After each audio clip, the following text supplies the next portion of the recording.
28 bara 2023 yoo jirtu horroota BBS oduu warraaf qabaleen isinitti aduuliin Jamaal Tahiri. Itoophiyaan tarree biyyoota Afrikaa liqii isaanii kafaluu hin dandeenye jalatti ramadamuun dhagahame.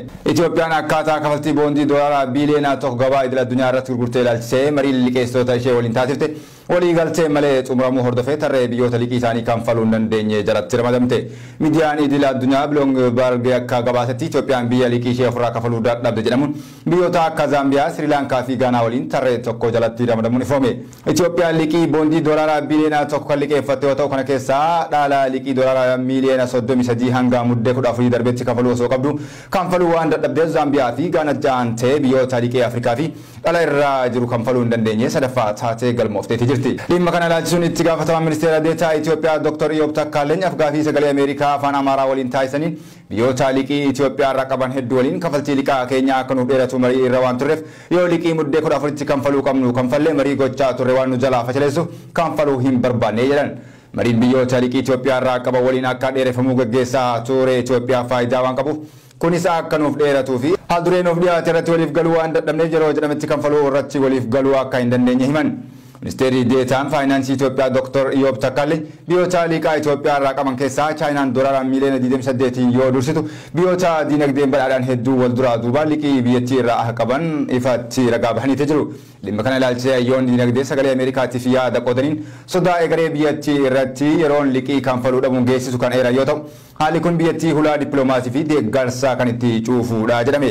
Yuunivarsiitii Finfinneetti ogeessi dinagdee kan ta'an Dr. Gaarii Dhugumaa yaada sagalee Ameerikaatiif qoodaniin rakkoon kufaatii dinagdee biyyattii sadarkaa kana qaqqabee kun humnoonni alaa salphatti mootummaa Itoophiyaa irratti dhiibbaa akka taasisuu danda'anii fi biyyoonni biroon Itoophiyaa irratti investii akka hin goone kan taasisuudha jedhan. Akkasuma ogeessa dinagdee fi barsiisaa yuunivarsiitii Xaaliyaanii kan ta'an Dr. Abrahaam Mangistuu afgaafii VOA afaan Oromoo waliin taasisaniin liqiin fuudhamaa ture rakkoon biyyattiin keessa turteef malee qorannoodhaan kan deeggarame miti jedhan. Dhimmi liqii kun ariitiin furmaata hin arganne hireen Itoophiyaan boondii biyyoota alaatti gurguruu fi liqaa argachuuf qabdu cufaa ta'uu malaa jedhame.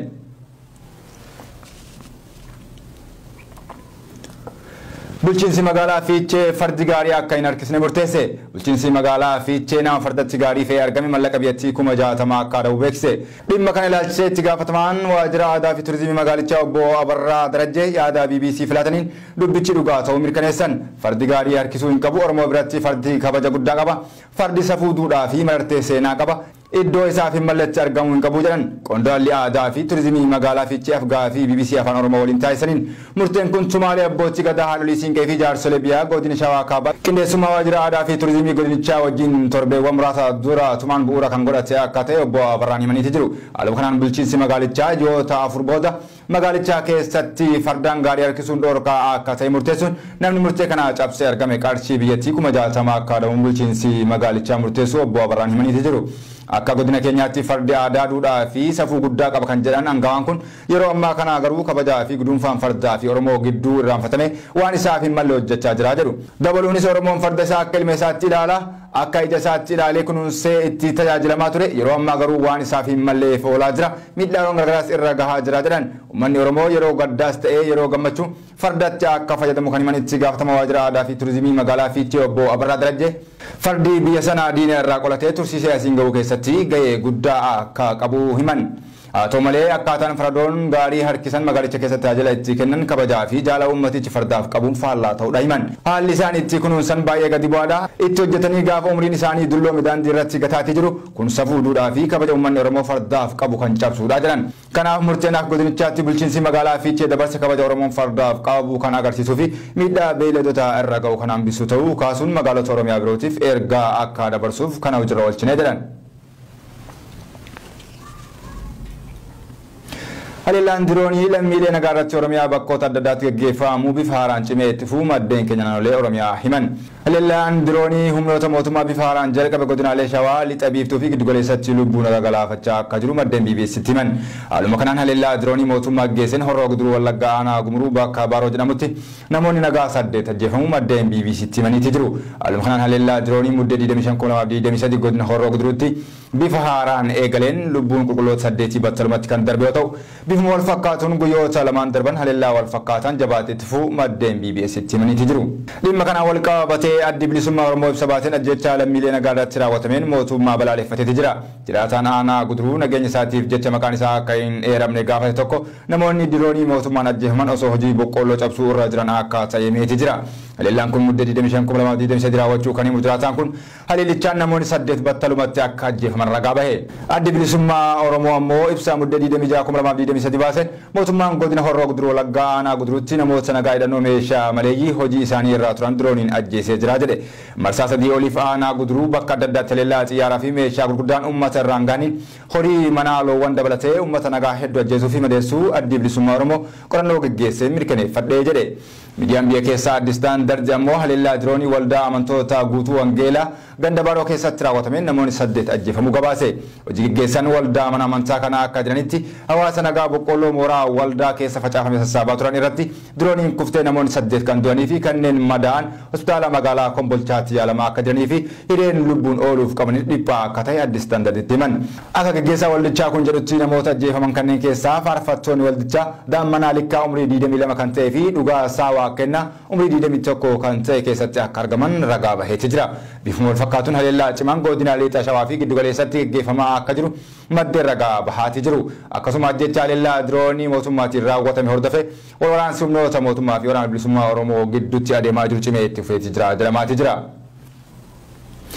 Godinaalee Oromiyaa adda addaatti maqaa leenjii gaachanaa sirnaa jedhuun dargaggootaa fi qotee bultoota humnaan ukkaamsaa jiraachuu maddeen keenya kutaalee Oromiyaa adda addaa irraa BBS itti himan. Maqaa leenjii gaachanaa sirnaa jedhuun sarbamni mirga namummaa kutaalee Oromiyaa jabaachuu jiraattonni BBS itti himan. Maqaa leenjii sirna haaromsaa jedhuun qotee bultoota humnaan ukkaamsuu fi dargaggoota yuunivarsiitii irraa maatii dubbisuuf galan hedduu ukkaamsaa jiraachuu maddeen keenya yoo himan. Aanota godina Baalee adda addaa keessattis baatii tokko oliif qotee bultoota halkan waarii mana isaanii cabsuun fedhii isaanii malee gara leenjii fi waraanaatti ergaa jiraachuu maddeen aanota adda addaa irraa bilbilaan BBS dubbisa ragaa bahaniiti jiru. Bifuma wal fakkaatuun gandoonni aanaa Gaasaraa jala jiran hedduun yeroo ammaa rakkoo kanaaf saaxilamuu kan himan maddeen gandoota akka Dambal Baalee fi Koloobaa keessatti fedhii hawaasaa malee abbootii maatii halkan walakkaa ukkaamsanii fudhachuu fi namoota hedduu akka gara leenjiitti hin ergamne isin hambisna maqaa jedhuun mallaqa humnaa olii jiraattota irraa saamaa jiraachuu jiraataan aanaa Gaasaraa magaalaa Dambal irraa bilbilaan dubbisne kan nageenya isaaf maqaan isaa akka hin eramne gaafate tokko BBS itti himeeti jira. Haaluma wal fakkaatuun godina Harargee Lixaa fi Bahaa keessatti dargaggoota kolleejotaa fi yuunivarsiitota irraa boqonnaaf gara maatii dhufan hedduu ukkaamsuun gara waraanaatti ergaa akka jiran maddeen keenya godinaalee lameenii himaniiti jiru.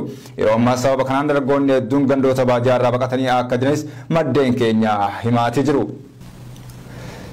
Qabsaa gameessa miseensa adda bilisummaa Oromoo fi loltuu waraana bilisummaa Oromoo kan turan obbo Alii Saafayii du'aan addunyaa irraa boqotan. Qabsaa gameessaa fi hayyuun sabaa obbo Alii Saafayii du'aan addunyaa irraa godanan.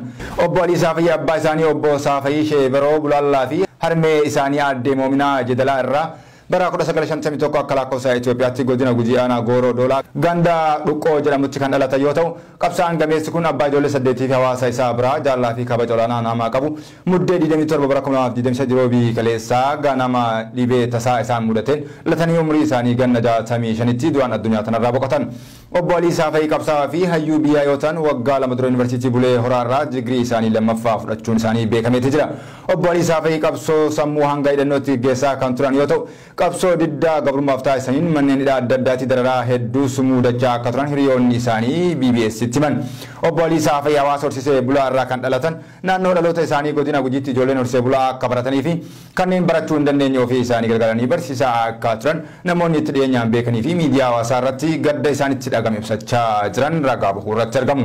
Obbo Alii Saafayii hojjechaa qabsaawaa ilmaan barsiisaa kan turan yoo ta'u ijoollee isaanii hedduu sadarkaa digirii kan qabsanii fi ofii isaanis waggaa 2 dura yuunivarsiitii Bulee Horaarraa digirii isaanii lammaffaa fudhachuu danda'aniiti jiru. Obbo Aliin qabsoo ijoollummaa irraa eegaliin dabalatee kitaaba dureen isaa faana imala qabsoo diddaa gabrummaa jedhu barreessanii osoo eebbaaf qophaa'aa jiranii addunyaadhaan nagaa walitti dhammatan.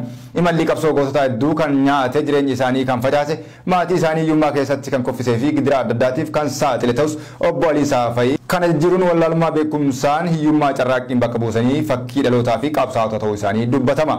Obbo Alii Saafayii dhaloonni hiyyummaa fi wallaalummaaf harka akka hin kennine nama fakkii ta'anii darbanidha jedhama. Sirni awwaalcha isaanii godina Gujii aanaa Gooroo Doolaatti raawwatameeti jira. BBS uummata Oromoo maatii firoottan isaanii hundaaf jajjabina hawwa. Egaa hordoftoota keenya oduun gaggabaabuun har'aaf qindeeffame kan hanga ammaa isinitti himne ture qophiileen BBS hafan